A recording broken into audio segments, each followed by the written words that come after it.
سلطان محمود غزنوی نے 395 ہجری سن 1004 میں ملتان کے قریب بھاٹیا کی ریاست پر حملہ کیا۔ بھاٹیا میں بجرائے کی حکومت تھی اور وہ ایک ملحد فرقے کرامتا کی مدد کیا کرتا تھا۔ کرامتا مسلمانوں کے سخت خلاف تھے۔ وہ مسلمانوں کی بستیوں پر حملہ کیا کرتے تھے، حجاج کے قافلوں کو لوٹ کر حاجیوں کو قتل کر دیا کرتے تھے۔ وہ عباسی خلافت کے بھی زبردست مخالف تھے۔ اس بنا پر محمود نے ان کے خلاف کارروائی کا فیصلہ کیا۔ بجرائے نے 4 روز تک محمود کی فوج کا مقابلہ کیا، پھر بھاگ نکلا، لیکن محصور ہو جانے پر خودکشی کر لی۔ محمود نے بھاٹیا اور اس کے گرد و نواح کے علاقوں کو فتح کرنے کے بعد وہاں تبلیغ اسلام کے انتظامات کیے اور واپس غزنی چلے گئے۔ محمود غزنوی کا تیسرا اور چوتھا حملہ بھی کرامتا کے خلاف تھا۔ تیسرا حملہ 396 ہجری سن 1006 میں ملتان پر کیا گیا، جہاں داؤد بن نصر کرامتی حکمراں تھا۔ محمود نے دریائے سندھ کو ملتان کے قریب سے عبور کرنے کی بجائے پشاور کے قریب سے عبور کرنے کا فیصلہ کیا، لیکن راجہ جے پال کے بیٹے آنند پال نے راستہ روک لیا۔ دونوں فوجوں میں جنگ چھڑ گئی، لیکن آنند پال کی فوج جلد ہی بھاگ کھڑی ہوئی۔ آنند پال نے بھاگ کر کشمیر کی پہاڑیوں میں پناہ لی۔ اس جنگ میں آنند پال کے ہاتھیوں نے اپنی ہی فوج کو رون ڈالا۔ اس وقت محمود کی فوج دباؤ میں تھی۔ محمود نے آنند کی فرار ہوتی فوج کا تعاقب کیا اور جوالا مکھی مندر نگر کوٹ تک پہنچ گئے، جہاں خزانہ ہاتھ آیا۔ محمود اب ملتان کی طرف بڑھے۔ داؤد بن نصر فرار ہو گیا اور اس کی فوج قلعہ بند ہو گئی۔ 7 روز کے محاصرے کے بعد قلعہ تسخیر ہو چکا تھا۔ شہریوں نے 2 کروڑ درہم خراج ادا کیا، لیکن کرامتیوں کی جان بخشی نہیں کی گئی۔ محمود نے یہاں کی حکومت راجہ جے پال کے نواسے سکھ پال کے سپرد کر دی، جو نواسے شاہ بھی کہلاتا تھا۔ سکھ پال نے اسلام قبول کر لیا۔ 398 ہجری 1007 میں نواسے شاہ مرتد ہو گیا۔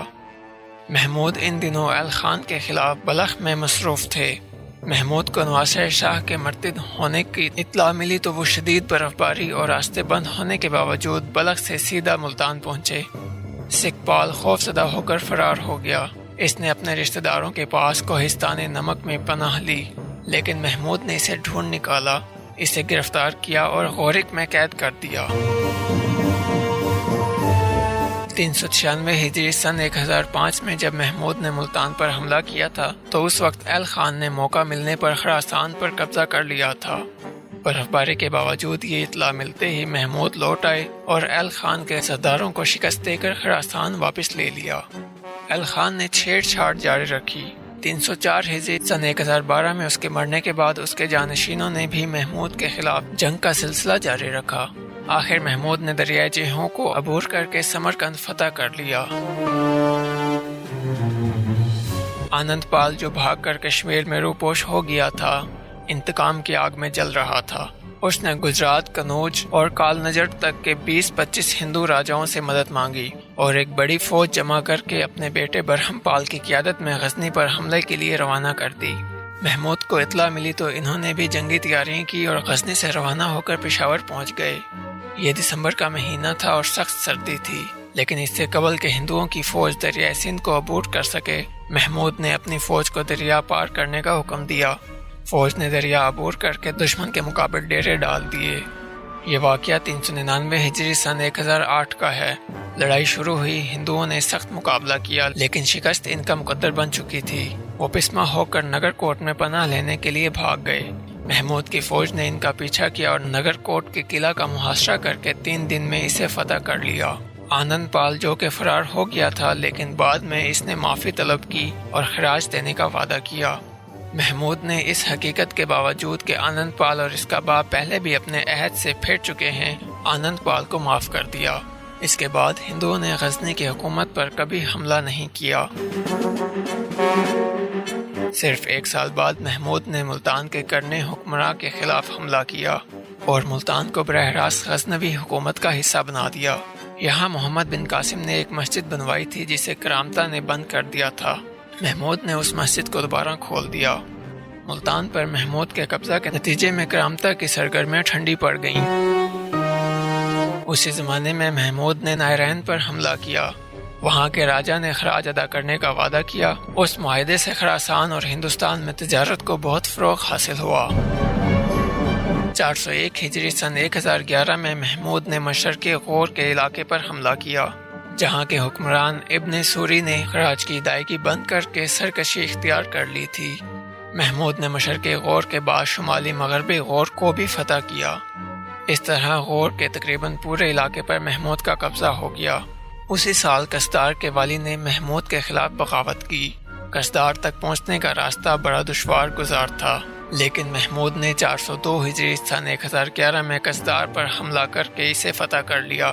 قصدار کے والی نے خراج دینے پر آمادگی ظاہر کی اور محمود نے کمال مہربانی سے اسے معاف کر دیا۔ 402 ہجری میں محمود نے دہلی کے قریب تھانسر پر حملہ کیا، جہاں سوم جگ نام کا ایک مندر تھا۔ محمود کو اطلاعات ملی تھی کہ یہ مندر سازش کا گڑھ ہے۔ محمود نے یہ مندر مسمار کروا دیا۔ آنند پال کے انتقال کے بعد اس کے بیٹے جے پال ثانی نے خراج دینے سے انکار کر دیا۔ محمود نے اس علاقے کوہستان نمک پر حملہ کیا اور نندنا کا قلعہ فتح کر لیا۔ فتح کی خبر سن کر قرب و جوار کے بہت سے راجاؤں نے محمود کی بالادستی قبول کر لی۔ بہت سے لوگوں نے اسلام قبول کر لیا۔ محمود نے یہاں مسجدیں تعمیر کروائیں۔ 9 مسلمانوں کو تعلیم دینے کے لیے معلم مقرر کیے۔ جے پال فرار ہو کر کشمیر چلا گیا تھا۔ بعد میں اس نے معافی مانگ لی اور محمود نے بار بار سرکشی اختیار کرنے والے اس خاندان کو ایک بار پھر معاف کر دیا۔ 406 ہجری میں محمود نے کشمیر پر حملہ کیا، کیونکہ وہاں کے راجا نے محمود کے خلاف جنگوں میں حصہ لیا تھا اور ہندو راجاؤں کو پناہ دی تھی۔ ابھی لوہ کوٹ کے قلعے کا محاصرہ جاری تھا کہ خوارزم کی بغاوت کی وجہ سے محمود کو لوٹنا پڑا۔ 407 ہجری سن 1017 میں محمود نے خوارزم کے باغی حکمرانوں سے جنگ کی اور دارالحکومت جرجانیہ پر قبضہ کر لیا۔ میرٹھ، متھرا اور مہابند کے راجاؤں کے ساتھ کنوج کے راجا نے بھی محمود کے خلاف آنند پال کی مدد کی تھی۔ محمود نے یہ فیصلہ کیا کہ آئے دن سازشوں کا خاتمہ کرنے کے لیے ان چھوٹے چھوٹے راجاؤں کو مطیع کرنا ضروری ہے۔ چنانچہ انہوں نے 409 ہجری سن 1019 میں ایک بڑی فوج اکٹھی کی۔ پہلے انہوں نے کشمیر کے راجا کو اطاعت پر آمادہ کیا۔ کشمیر کا راجا سلطان کے غیر معمولی عفو و درگزر اور اچھے سلوک سے پہلے ہی متاثر تھا۔ راستے میں محمود نے دریائے جمنا کے قریب سرسادہ کا قلعہ فتح کیا۔ اس کے بعد محمود نے بلند شہر کا رخ کیا۔ وہاں کا راجا ہردت مسلمان ہو گیا۔ اس کے بعد محمود نے قلعہ مہابند کو تسخیر کیا اور متھرا پر حملہ کر دیا۔ متھرا لڑائی کے بغیر فتح ہو گیا۔ اب محمود کنوج کی طرف بڑھے۔ وہاں کے راجا جے پال نے فرار ہو کر دریائے گنگا کے پار ایک قلعے میں پناہ لے لی۔ محمود نے اس قلعے کو بھی فتح کر لیا۔ واپسی پر کئی دوسرے قلعے تسخیر کرتے ہوئے وہ غزنی پہنچ گئے۔